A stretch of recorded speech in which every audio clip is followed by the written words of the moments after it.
नमस्कार, बड़ी बहस मध्य प्रदेश में आपका स्वागत है। आपके साथ मैं हूं विवेक पांडे। महिला आरक्षण बिल लोकसभा में पास हो गया है। लोकसभा में बिल के पक्ष में 454 वोट पड़े, जबकि विरोध में महज 2 वोट पड़े। इससे पहले आज दिन भर महिला आरक्षण बिल पर पक्ष और विपक्ष के बीच चर्चा हुई। आपको बता दें कि एक दिन पहले ही देश के नए संसद भवन के पहले दिन संसद के विशेष सदन में महिला आरक्षण बिल पेश किया गया था। इस बिल के बहाने महिलाओं के मुद्दों को राजनीति के केंद्र में लाने की कोशिश की जा रही है। महिलाओं को चुनाव में साइलेंट फैक्टर कहा जाता है, जिस पर सरकार फोकस करके अपने पक्ष में लाने की कोशिश में जुटी है। महिला आरक्षण बिल के बहाने देश में एक बार फिर महिला मुद्दों की राजनीति केंद्र में आएगी। ऐसे में अब ये भी समझना जरूरी है कि आखिर महिला आरक्षण बिल क्या है। तो महिला आरक्षण विधेयक के अनुसार संसद और तमाम विधानसभाओं में महिलाओं के लिए 33% सीटें आरक्षित हो जाएंगी। इस बिल के मुताबिक अनुसूचित जाति, अनुसूचित जनजाति के लिए आरक्षित सीटों में से 1/3 सीटें SC/ST समुदाय से आने वाली महिलाओं के लिए आरक्षित हो जाएंगी। इन आरक्षित सीटों को राज्यों और केंद्र शासित प्रदेशों में अलग अलग क्षेत्रों में रोटेशन प्रणाली से आवंटित किया जा सकता है। लैंगिक समानता और समावेशी सरकार की ओर से उठाए जा रहे जरूरी कदमों के बावजूद महिला आरक्षण विधेयक लंबे समय से संसद में लंबित है। साल 2010 में ही इस बिल को राज्यसभा से पारित किया जा चुका था, लेकिन अब तक लोकसभा में पेश नहीं किया जा सका। महिला आरक्षण बिल के अनुसार महिलाओं के लिए सीटों का आरक्षण 15 साल के लिए ही होगा। हालांकि विपक्ष इसमें ओबीसी और मुस्लिम महिलाओं को भी आरक्षण के प्रावधान की मांग कर रहा है। यहां तक कि बीजेपी की फायरब्रांड नेता उमा भारती ने भी केंद्र सरकार को पत्र लिखकर ओबीसी महिलाओं को आरक्षण देने की मांग की। तो आज इसी मुद्दे पर विस्तार से बात करेंगे, लेकिन उसके पहले सुनिए कि आखिर इस पूरे मामले पर सियासी नेताओं का क्या कुछ कहना है।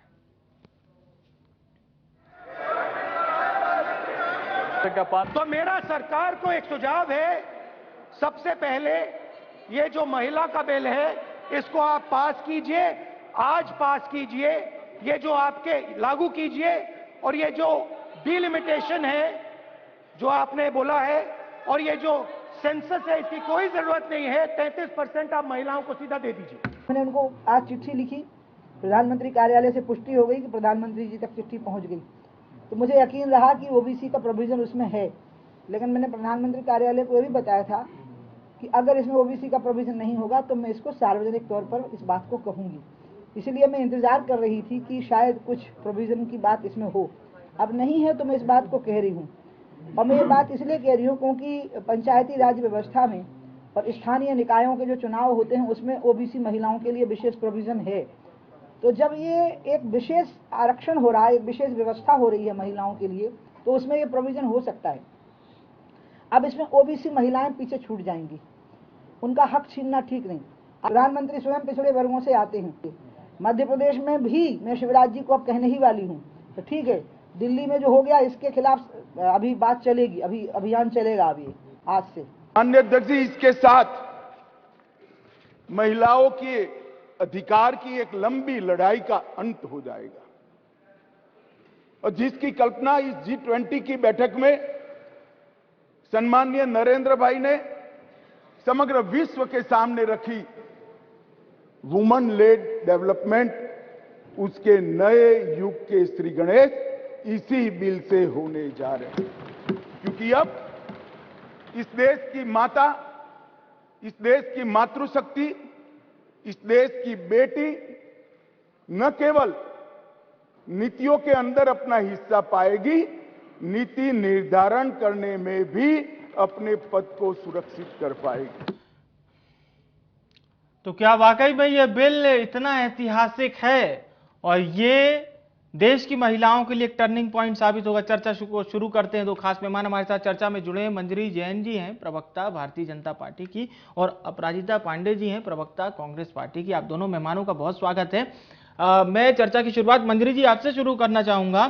कितना ऐतिहासिक बिल है, आज लोकसभा में तो पास हो गया, और धन्यवाद आपको विपक्ष को भी करना चाहिए, क्योंकि इतने बड़े मार्जिन से 2/3 बहुमत से यह बिल पास हो गया है लोकसभा से।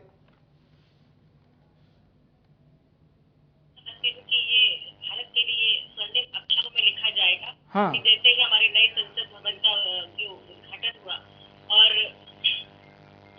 गणेश चतुर्थी के दिन मातृशक्ति बंधन जो बिल आया, मैं समझती हूँ ये देश के लिए बहुत ही अच्छा दिन होगा हमेशा के लिए, और देश की प्रगति के लिए महिलाओं की जो सहभागिता सुनिश्चित की गई है, जो हम सोचते हैं कि हमारा देश फिर विश्व गुरु होगा और जिस तरफ हम बढ़ रहे हैं हर तरीके से, हमें लगता है कि महिलाओं की जब सहभागिता हो जाएगी तो निश्चित तौर पर हम भारत जो है वो हमारा विश्व गुरु होगा। और मैं समझती हूँ कि अगर महिलाओं को सशक्त करना है तो उनको शैक्षणिक, आर्थिक, सामाजिक और राजनीतिक रूप से हमें और उसकी सहभागिता सुनिश्चित करनी होगी, तभी हम महिलाओं के सशक्तिकरण की बात कर सकते हैं।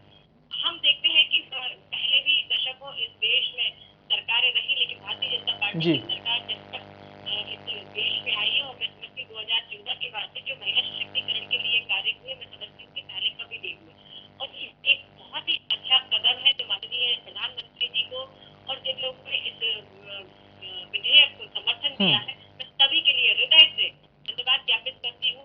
और इस देश की हर महिला के लिए ये गौरवान्वित होने वाला क्षण है, और ये एक महिला सशक्तिकरण के लिए एक मील का पत्थर साबित होगा।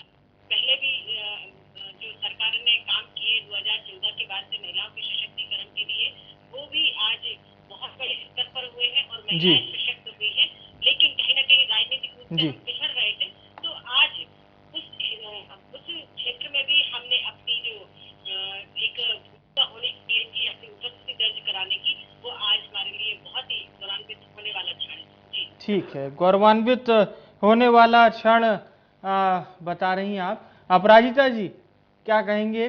बिल पास हो गया है और आपकी पार्टी ने भी समर्थन किया इस बिल का, इस विधेयक का। हमारी पार्टी समर्थन तो करेगी, क्योंकि कांग्रेस पार्टी, हमारी पार्टी ये बिल लेकर आई पार्लियामेंट में, और हमने इसे राज्यसभा में इंट्रोड्यूस किया। क्यों राज्यसभा में इंट्रोड्यूस किया? क्योंकि वहां पर बिल लैप्स नहीं होते। ये एक लाइव बिल था जो कभी लैप्स नहीं हो सकता था। ये है महिला सशक्तिकरण के लिए कांग्रेस का हमेशा से स्टैंड, जो महिलाओं के लिए साथ खड़ी हुई। और मैं ये बताना चाहती हूँ भाजपा प्रवक्ता को कि भारत विश्व गुरु औरत बन गया था जब महिलाओं को अधिकार मिला था पुरुषों के साथ ही वोट डालने का। तो भारत विश्व गुरु प्राचीन काल, आदिकाल, अनवरत जो हमारी चली आ रही है सभ्यता, हमारी संस्कृति, भारत हमेशा से विश्व गुरु था। भारतीय जनता पार्टी इसका श्रेय लेने की कोशिश नहीं करे, क्योंकि हमारा देश हमेशा से विश्व गुरु। अब मैं आपको बिल की बात करूँ, एज ए वुमन, एक महिला होने के तौर पर मुझे भी इस बिल से बहुत अपेक्षाएं थी, पर जब एक बिल में आप किंतु, अपितु, परंतु के क्लॉजेस ले आते हैं, तो समझ में आता है कि महिलाओं के लिए आप कुछ करना नहीं चाहते। देखिए, आज मोदी गवर्नमेंट, भारतीय जनता पार्टी की सरकार केंद्र में 8-9 साल से, ऐसा क्यों होता है कि ये बिल तब इंट्रोड्यूस किया जाता है जब चुनाव करते हैं, जब चुनाव निकलते हैं। हर चीज भारतीय जनता पार्टी का एक चुनावी जुमला साबित होता है, जिससे मेरे दिल को और भारत की हर महिला को ठेस पहुंची है। अगर हम इस चीज को देखें तो आप सोचिए, अभी इसमें डिलिमिटेशन, जनगणना करवानी पड़ेगी, तो 2029 तक तो ये बिल एक रियलिटी बन ही नहीं पाएगा। तो अगर महिलाओं को 2029 तक आरक्षण नहीं मिल पाएगा, तो ये चुनावी जुमले से ज्यादा और कुछ भी नहीं है। भारतीय जनता पार्टी की अगर मंशा साफ होती तो वो 2020 से 2023 तक इस टाइम पीरियड में जनगणना और डिलिमिटेशन की एक्सरसाइज पूरी करवा लेते, तो आज हमारी बहनों को आरक्षण मिल पाता। भारतीय जनता पार्टी हमेशा से एक महिला विरोधी पार्टी रही है, और मुझे बहुत दुर्भाग्यपूर्ण लगता है जब योगी आदित्यनाथ, जो एक सीनियर वरिष्ठ लीडर है भारतीय जनता पार्टी के और उत्तर प्रदेश के मुख्यमंत्री हैं, जब उनकी शब्दावली, आपको उनका बयान जो मैं दर्शकों को यहाँ बताना चाहती हूँ, जो भारतीय जनता पार्टी का असली चाल, चरित्र और चेहरा है with regards to women reservation bill, उन्होंने कहा कि हम कांग्रेस पार्टी का पाप अपने सर पे क्यों रखे। ये उजागर करती है भारतीय जनता पार्टी का महिला विरोधी चेहरा। तो इस विमेन रिजर्वेशन बिल का श्रेय लेने से ज्यादा, जो कि कांग्रेस पार्टी ने इंट्रोड्यूस किया था, राजीव गांधी का जो सपना था कि लोकल बॉडी इलेक्शन में निर्वाचित पदों पर पहली बार महिलाएं बैठे, ये कांग्रेस पार्टी की देन है कि आज मालती राय जो भोपाल में महापौर है, वो क्यों है? क्योंकि ये कांग्रेस पार्टी गांधी और राजीव गांधी का सपना था कि हर एक नारी सशक्त हो, हर एक नारी आगे बढ़े और हर एक नारी की पहचान बने। ये है कांग्रेस पार्टी। चलिए ठीक है, आपने इसे बहुत अच्छे से डिफाइन किया और पूरे इसके ऐतिहासिक पहलुओं को भी हमारे दर्शकों को बताया।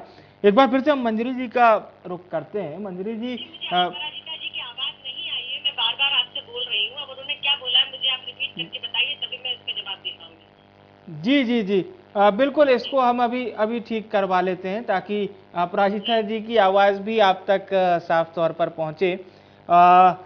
मंजरी जी, क्या कहा है मुझे ये बताएं थोड़ा सा, क्या बोल रही थी वो? हाँ, ऐसा कुछ जी जी जी, अपराजिता जी का ये कहना है कि इस बिल में बहुत सारी डिमेरिट्स शामिल हैं, जिसमें न केवल एक जो सबसे महत्वपूर्ण चीज़ है वो ये रहेगा कि जनसंख्या को लेकर, क्योंकि हमने देखा था जनगणना लास्ट 2011 में हुई है, उसके बाद नहीं हो पाई, कोविड के कारण का हवाला आप लोगों ने दिया था। तो ऐसी बहुत तमाम चीज़ें हैं जिसको लेकर विपक्ष सवाल खड़े कर रहा है।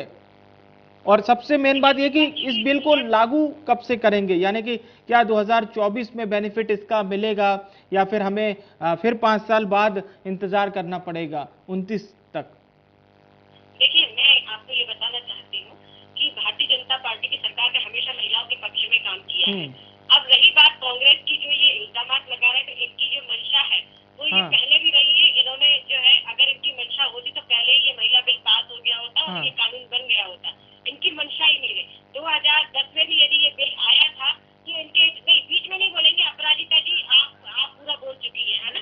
तो मैं ये कहना चाहती हूँ कि 2010 में जब ये बिल आया और जी, तो जब जी, इनको जब समाजवादी पार्टी और अन्य 7 सांसदों ने इसका विरोध किया तो इन्होंने डर के कारण वो बिल पास नहीं किया कि इनकी सरकार गिर जाती। तो ये शुरू से जो है महिलाओं को छलने का काम कांग्रेस पार्टी करती रही। पिछले 50 साल से आपकी सरकार रही, तब आपने महिलाओं के लिए कभी कोई काम नहीं किए। मैं समझती हूँ छोटे छोटे कार्य भी अगर महिला सशक्तिकरण के लिए किए जाते तो आज महिलाएं बहुत सशक्त होती। मैं समझती हूँ कि जब भारतीय जनता पार्टी की सरकार देश में आई है, तब तक भारतीय जनता पार्टी की सरकार ने न केवल महिलाओं के लिए, दलित के लिए, आदिवासी के लिए और हम जो कमजोर वर्ग है, जो समाज के अंतिम व्यक्ति के उत्थान की हम बात करते रहे, हमने उसके उत्थान के लिए काम किया है। मैं आऊंगा अपराजिता जी आपके पास। जी जी, स्वागत करना चाहिए था। मंजरी जी, मेन बात यह है कि एक थोड़ा सा हमें प्रैक्टिकल समझना पड़ेगा ना।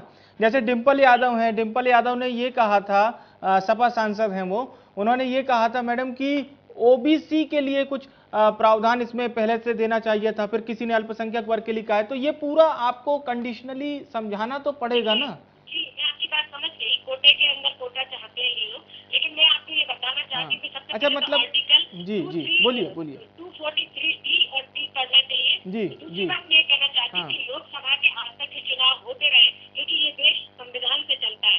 संविधान के अनुसार जो लोकसभा के चुनाव हुए हैं उसमें ओबीसी और एसटी, तो 3 कैटेगरी के अंदर चुनाव हुए, सामान्य, ओबीसी और एसटी। उसी कैटेगरी के अंदर ये चुनाव भी होंगे, तो निश्चित तौर पर हमारी तो बिल्कुल पारदर्शिता है। ठीक है, मतलब अभी ये नहीं चाहते कि ये महिला आरक्षण बिल पास हो, तो ये दुनिया नहीं, ठीक है, अच्छी बात है, लेकिन अभी भी इसमें बहुत कार्य करने की आवश्यकता तो है, इससे कोई इनकार नहीं कर सकता। अपराजिता जी कुछ कहना चाह रही थी, बोलिए। जी, मुझे मंजरी जी, अब आप ध्यान से सुनिएगा, धैर्य से सुनिए। देखिए, अगर हमने ये बिल लाना चाहते हैं, आपकी आवाज नहीं आ रही है अपराजिता जी, हम कैसे सुनेंगे आपकी बात? राज्यसभा में बिल लैप्स नहीं हो सकता, वो एक लाइव बिल होता है। ये कांग्रेस वो बिल पास इसलिए नहीं हो पाया क्योंकि लोकसभा में रिक्वायर्ड नंबर्स नहीं थे, इसलिए नहीं कि हमारी मंशा नहीं थी। आप सोचिए, आप क्या बात कर रही है। हम आवाज पहुंच रही है आप तक मंजरी जी?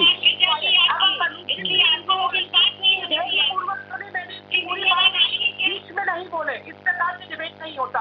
बीच में मत बोलिए, आपने बोला था ना, बीच में मत बोलिए। सुनिए, धैर्य रखिए। ओके, हाँ ठीक है, बोलिए अपराजिता जी, बोलिए। बात कर रही महिलाओं की, आदिवासी, अनुसूचित जनजाति की। क्या आपको नहीं पता मंजरी जी, आज अनूपपुर में क्या हुआ? भारतीय जनता पार्टी ने मध्य प्रदेश को नंबर 1 बना दिया है आदिवासी अत्याचार में, अनुसूचित जनजाति अत्याचार में। मध्य प्रदेश में हर दिन एक रेप होता है। Bhopal top 10 capital cities of the country में से एक है। ये आपने भारतीय जनता पार्टी के 17-18 साल की कुशासन की सौगात है मध्य प्रदेश को।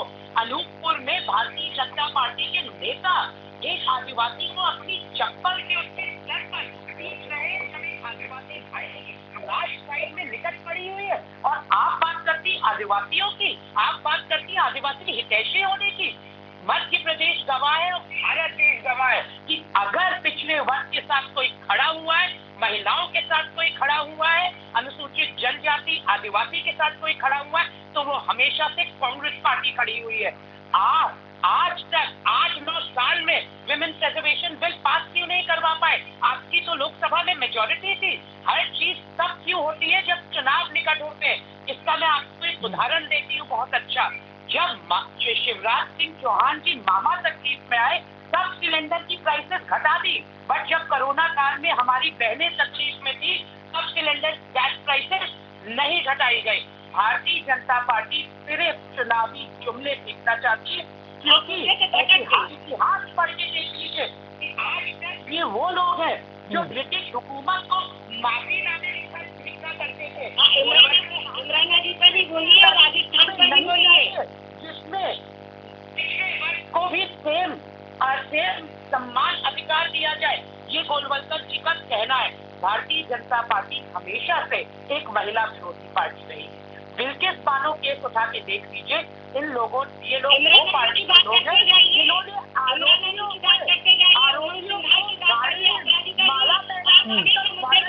ठीक है, पहले सुन लीजिए उनकी बात।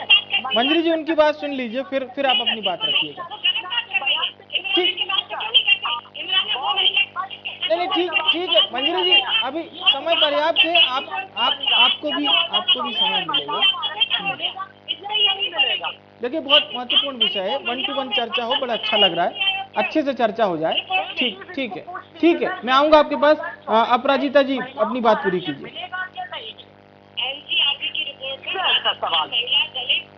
ठीक है मंजरी जी,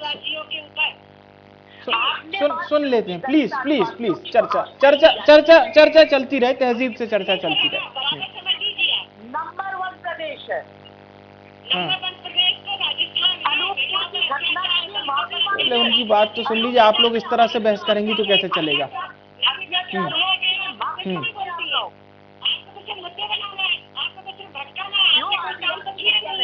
चलिए ठीक है मंजरी जी, अब आप ही बोलिए। अपराजिता जी सुन लेते हैं क्या कहना चाह रही हैं। मंजरी जी सुन लेते हैं, बोलिए आप। दलितों के लिए काम किया, हाँ। ना ही ओबीसी के लिए काम किया, हाँ। ना ही आदिवासियों के लिए काम किया, और महिलाओं के लिए उन्होंने कुछ काम किया। ठीक है। अब आप सुन लीजिए, अपराजिता जी सुन लीजिए प्लीज।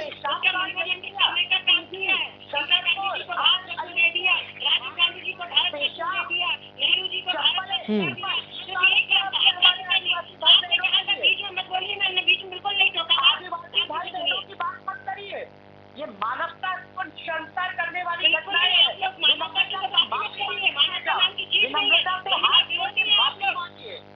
अच्छा चलिए ठीक है। आप लोगों की आपस में बात हो गई हो तो अब मैं एक छोटा सा सवाल पूछ लेता हूँ। मंजरी जी से मैं छोटा सा सवाल पूछ लेता हूँ। ठीक है। मेरा सवाल ये रहेगा कि इस बिल के आने से क्या वाकई में जो महिलाओं की स्थिति है नेतृत्व क्षमता में वो बहुत बेहतर हो जाएगी? सबसे अहम सवाल है। लगभग आम जनता यही सवाल पूछ रही है और इसीलिए कहीं ना कहीं इस बिल का समर्थन भी लोग कर रहे हैं। देखिए, महिलाएं जो है हमेशा से संवेदनशील रही है और उनको जब जिम्मेदारी दी है उन्होंने बखूबी निभाई और उन्होंने अपने आप को साबित भी किया है। पहले भी हमारे देश के यदि हम ग्रंथ उठाकर देखते, हमारे इतिहास उठाकर देखते तो महिलाओं को समानता का अधिकार था। महिलाएं हर चीज में बढ़ चढ़ कर हिस्सा लेती थी, चाहे वो अहिल्याबाई हो, चाहे रानी दुर्गावती हो, चाहे लक्ष्मीबाई हो, ऐसे जीजाबाई हो, कई ऐसे उदाहरण हैं जिन्होंने देश के लिए अपने प्राणों को निछावर कर दिया। तो महिला, भारत की जो महिला है वो हमेशा से समानता का उनको अधिकार दिया और उन्होंने जब उनको अवसर मिला उन्होंने अपने वीर को और अपने आप को साबित किया कि वो वीरांगना भी बन सकती है। तो निश्चित तौर पर आज हमारी जो महिलाओं को जो विदेशी आक्रांताएं आई उसके बाद जो सामाजिक जो असंतुलन हुआ महिला और पुरुष का, उसके बाद से महिलाओं की लगातार जो स्थिति जो पुरुषवादी समाज रहा और महिलाओं की स्थिति अत्यंत दयनीय होती गई और उनको हमेशा सहभागिता करने का कभी अवसर प्रदान नहीं हुआ। तो मैं समझती हूँ कि भारतीय जनता पार्टी की सरकार ने जो काम किया, देखिए आज भी हमारे केंद्र सरकार में 11 महिला मंत्री हैं और जिनको विशेष मतलब बड़ी बड़ी जिम्मेदारी दी गई। जैसे सुषमा स्वराज जी थी तो वो विदेश मंत्री थी, आज निर्मला सीतारमण जी है तो वो वित्त मंत्री है, उसके पहले वो रक्षा मंत्री रही है। तो ऐसे बड़े बड़े जो पद है वो महिलाएं शोषित कर रही है। स्मृति ईरानी जी को देख लीजिए। ठीक है, मैं आ रहा हूँ अपराजिता जी, आपके पास आ रहा हूँ। मैं आ रहा हूँ आपके पास, एक फाइनल कमेंट लेने आ रहा हूँ।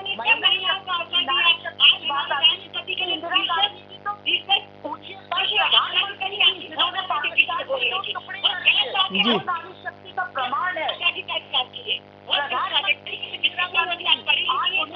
चलिए ठीक है, एक फाइनल कमेंट अपराजिता जी से ले लेते हैं इसी।